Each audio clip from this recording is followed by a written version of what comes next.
Assalamualaikum warahmatullahi wabarakatuh. Kami dari kelompok 6, kelompok OAK yang akan melakukan, video presentasi, dengan topik DMA DCA. Dimulai dari perkenalan diri.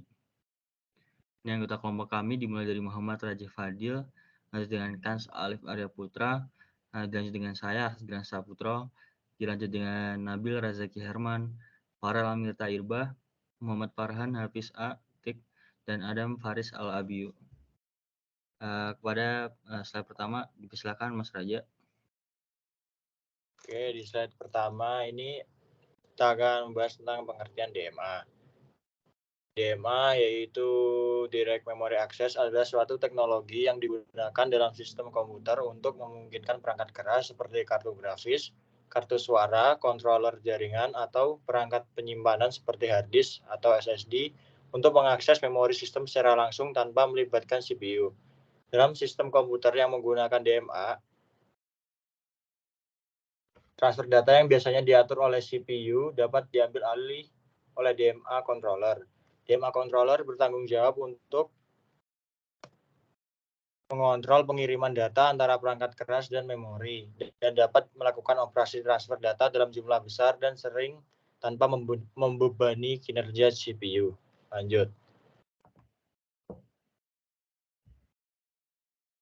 Fungsi DMA. DMA melibatkan modul tambahan pada bus system. Modul DMA atau pada gambar 7.12 mampu meniru prosesor dan bahkan mengambil alih kendali sistem dari prosesor. Ini perlu dilakukan untuk mentransfer data dari memori melalui bus system. Untuk tujuan ini, modul DMA harus menggunakan bus hanya ketika prosesor tidak membutuhkannya atau harus memaksa prosesor untuk sementara waktu menghentikan operasinya.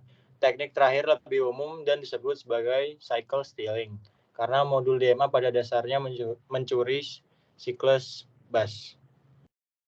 Lanjut.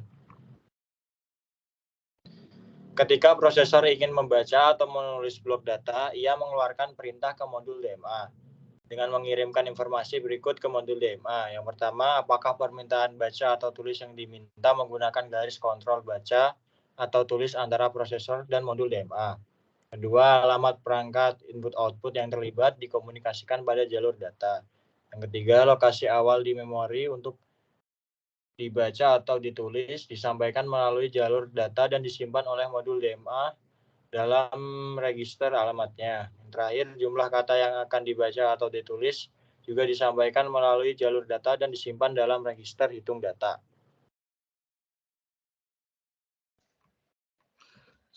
Oke, cukup untuk Mas Raja. Selanjutnya untuk slide berikutnya untuk Mas Farel.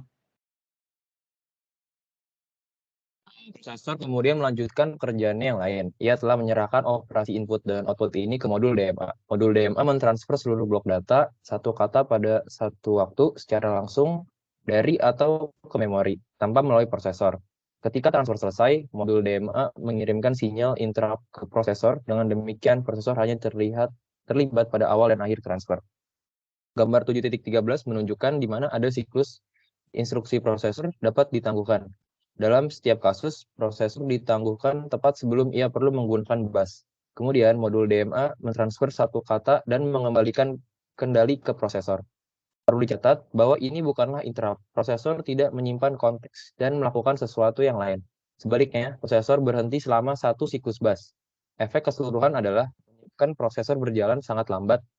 Meskipun demikian, untuk transfer input dan output multikata, DMA jauh lebih efisien daripada interrupt driven atau program input dan output. Ya, lanjut. Oke, untuk berikutnya itu saya. Mekanisme DMA dapat dikonfigurasi dengan berbagai cara. Beberapa kemungkinannya ditunjukkan pada gambar 7.14. Pada contoh pertama, semua modul menggunakan bus sistem yang sama. Modul DMA bertindak sebagai pengganti prosesor, menggunakan program input-output untuk pertukaran data antara memori dan modul input-output melalui modul DMA. Konfigurasi ini meskipun mungkin murah, jelas tidak efisien. Seperti program input-output yang dikontrol oleh prosesor, setiap transfer kata mengonsumsi 2 siklus bus. Jumlah siklus bus yang diperlukan dapat dikurangi secara substansial dengan mengintegrasikan fungsi DMA dan input-output.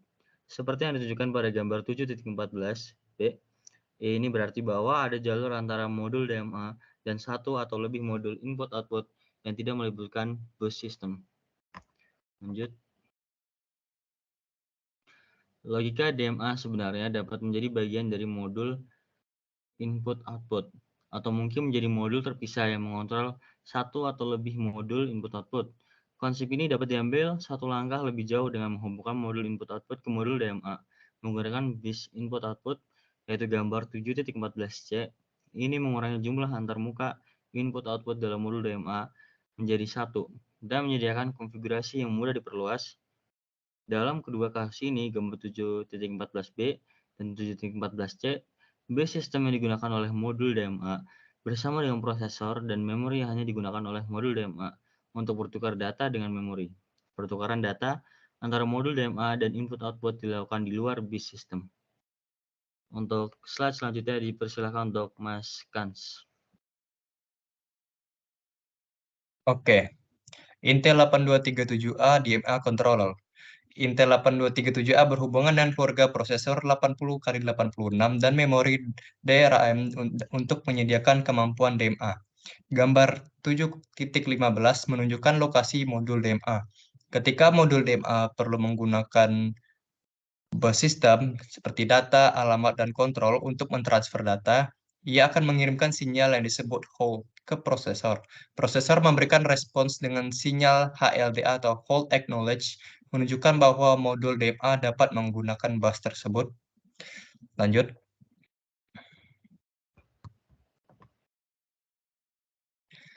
Sebagai contoh, jika modul DMA akan mentransfer sebuah blok data dari memori ke disk, maka akan melakukan langkah-langkah berikut. Pertama, perangkat peripheral seperti pengontrol disk akan meminta layanan DMA dengan menarik DRQ atau permintaan DMA menjadi tinggi. Kedua, DMA akan menaruh tinggi pada HRQ atau permintaan tahan, memberi sinyal pada CPU melalui pin hold-nya bahwa DMA membutuhkan penggunaan bus. Yang ketiga, CPU akan menyelesaikan siklus bus saat ini, tidak selalu instruksi saat ini, dan menanggapi permintaan DMA dengan menaruh tinggi pada HDLA atau pengakuan tahan. Memberitahu DMA 8237 bahwa DMA dapat menggunakan bus untuk melakukan tugasnya. Hold harus tetap aktif tinggi selama DMA melakukan tugasnya. Yang keempat, DMA akan mengaktifkan DACK atau pengakuan DMA yang memberitahu perangkat peripheral bahwa DMA akan memulai mentransfer data. Yang kelima, DMA mulai mentransfer data dari memori ke peripheral dengan menempatkan alamat byte pertama dari blok pada bus alamat dan mengaktifkan MEMR sehingga membaca byte dari memori ke bus data. Kemudian DMA mengaktifkan IOW untuk menulisnya ke peripheral. Kemudian DMA mengurangi hitung dan meningkatkan penunjuk alamat dan mengulangi proses ini sampai hitungan mencapai 0 dan tugas selesai. Terakhir, setelah DMA selesai melakukan tugasnya, DMA akan menonaktifkan HRQ, memberi sinyal pada CPU bahwa CPU dapat mendapatkan kembali kontrol atas busnya. Selanjutnya, Mas Nabil. Silakan untuk Mas Nabil.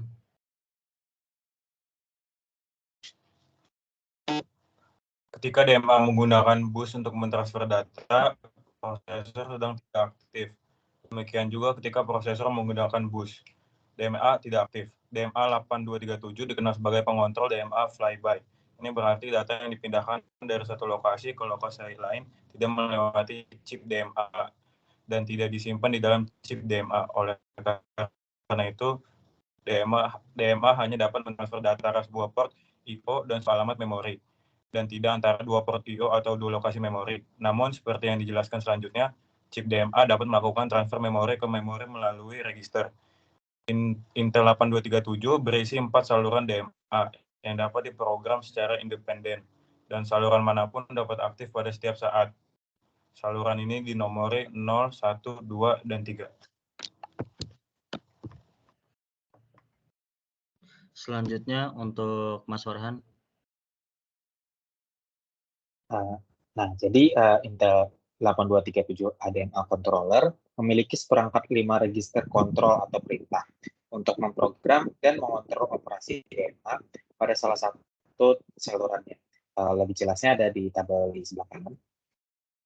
Nah, jenisnya itu ada command, lalu ada status, ada mode, lalu ada single mask, dan terakhir all mask. Selain itu, 8237A memiliki 8 register data, 1 register alamat memori, dan 1 register hitung untuk setiap saluran. Prosesor mengatur register ini untuk menunjukkan lokasi dan ukuran memori utama yang akan dipengaruhi oleh transfer. Next. Kami sudah menyelesaikan materi DMA, lanjutnya kita ke materi DCA. Dipersilakan untuk Mas Raja. Oke, di sini DCA ini akan membahas pengertian di mana DCA sendiri adalah Direct Cache Access, adalah teknologi yang memungkinkan perangkat eksternal untuk mengakses cache pada prosesor secara langsung tanpa melalui memori utama. DCA meningkatkan kinerja sistem dengan mempercepat akses data oleh perangkat eksternal dan mengurangi latensi akses memori utama. Namun, penggunaan DCA dapat menimbulkan masalah konflik cache dan memerlukan dukungan hardware dan software yang tepat. DCA tersedia pada beberapa arsitektur prosesor seperti Intel Xeon dan beberapa model prosesor AMD. Next. Untuk selanjutnya, silakan Mas Nabil.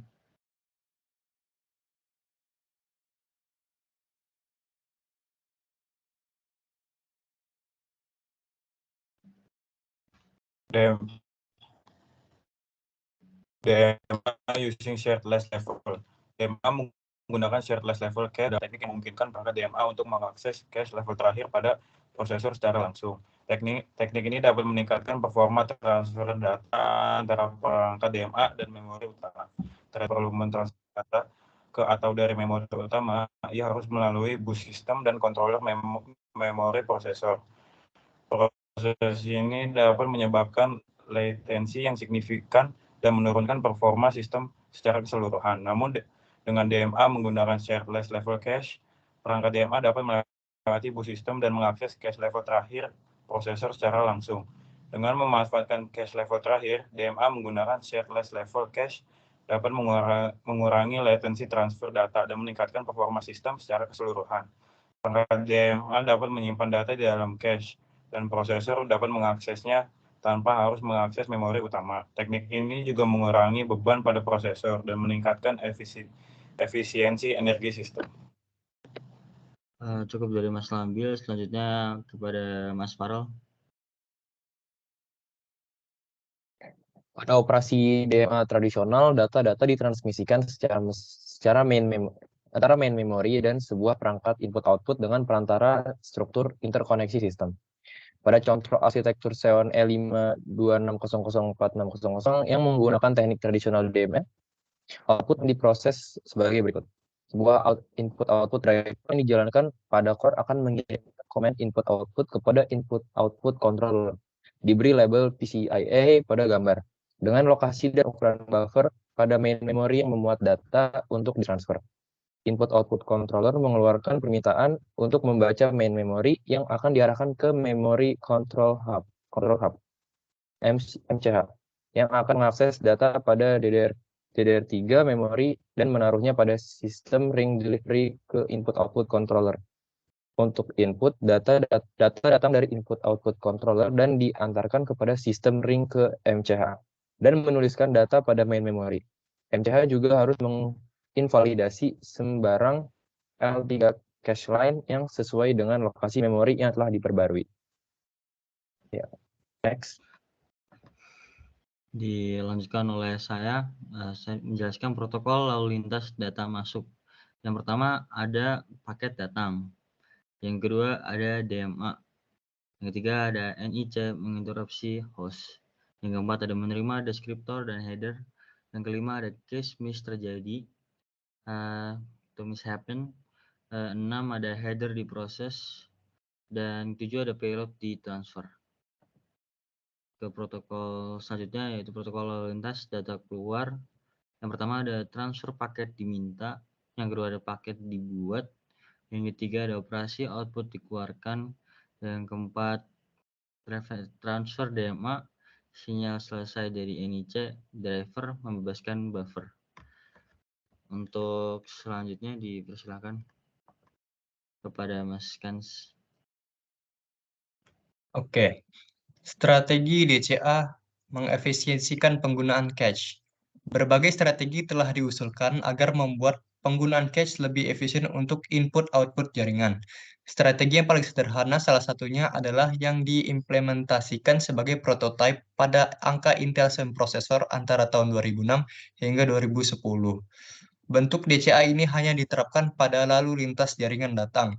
Fungsi DCA pada memori controller mengirimkan sinyal penanda sebelum datang ke core sesaat setelah data telah tersedia pada memori sistem. Hal ini memungkinkan core untuk mengambil terlebih dahulu paket data dari sistem buffer, mencegah cache miss, dan menghemat core cycle. Next.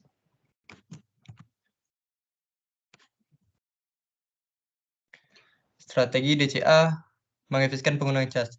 Selanjutnya, meskipun bentuk DCA yang sederhana ini memberikan beberapa peningkatan, namun masih banyak lagi keuntungan substansial dapat direalisasikan dengan menghindari buffer sistem di memori utama sama sekali. Untuk fungsi spesifik pemrosesan protokol, perhatikan bahwa paket dan informasi deskriptor paket diakses hanya sekali dalam buffer sistem oleh inti. Untuk paket yang masuk, inti membaca data dari buffer dan mentransfer muatan paket ke buffer aplikasi. Ia tidak perlu mengakses data itu dalam buffer sistem lagi. Demikian pula untuk paket keluar. Setelah inti ditempatkan data dalam buffer sistem, ia tidak perlu mengakses data itu lagi. Misalkan, oleh karena itu sistem input-output dilengkapi tidak hanya dengan kemampuan langsung mengakses memori utama, tetapi juga mengakses cache baik untuk input dan output operasi. Maka akan memungkinkan untuk menggunakan cache tingkat terakhir alih-alih utama memori untuk menyanggah paket dan deskriptor paket yang masuk dan keluar. Cukup dari Mas Kans, selanjutnya kepada Mas Farhan. Selanjutnya pembahasan direct data input output. Direct data I/O input output adalah metode untuk membaca dan menulis data langsung dari perangkat I/O input output seperti hard disk, solid state drive, USB drive, atau jaringan komputer. Metode ini memungkinkan program untuk mengakses data secara langsung dari perangkat I/O tanpa melalui sistem operasi. Dalam direct data I/O, program menggunakan alamat memori fisik untuk mengakses perangkat I/O langsung. Proses ini melibatkan penggunaan instruksi khusus yang dikenal sebagai instruksi input-output, yang memungkinkan program untuk membaca atau menulis data dari atau ke perangkat I/O. Keuntungan dari penggunaan direct data I/O adalah kecepatan transfer data yang lebih cepat karena menghindari overhead dari sistem operasi. Namun, penggunaan direct data I/O memerlukan penanganan yang lebih hati-hati karena kesalahan dalam akses memori atau pengaturan pengontrol perangkat I/O dapat menyebabkan kerusakan sistem atau kehilangan data. Next.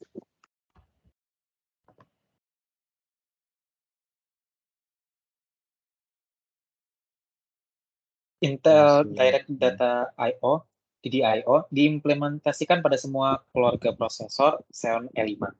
Pengoperasiannya paling baik dijelaskan dengan perbandingan transfer berdampingan dengan dan tanpa DDI/O.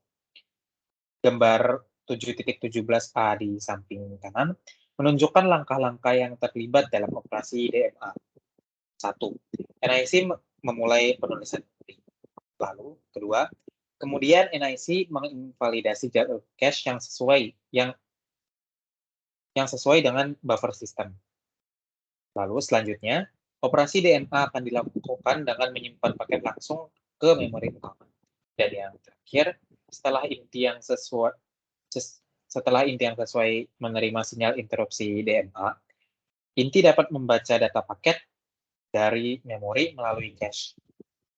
Sebelum membahas pemrosesan paket yang masuk menggunakan DDI/O, kita perlu untuk meringkas diskusi kebijakan penulisan cache dari bab 4 dan memperkenalkan teknik baru. Cukup dari Mas Farhan, selanjutnya kepada Mas Adam. Ya, dan ingat bahwa ada 2 teknik untuk menangani pembaruan pada baris cache.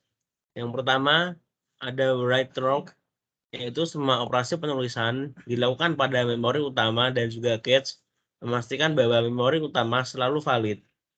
Modul core cache lainnya dapat memonitor lalu lintas ke memori utama untuk menjaga konsistensi di dalam cache lokalnya sendiri. Lalu ada juga write back, yaitu pembaruan hanya dilakukan di dalam cache. Ketika pembaruan terjadi, bit kotor yang terkait dengan baris tersebut di-set. Kemudian ketika sebuah blok diganti, blok tersebut ditulis kembali ke memori utama jika bit kotor di-set. Lanjut.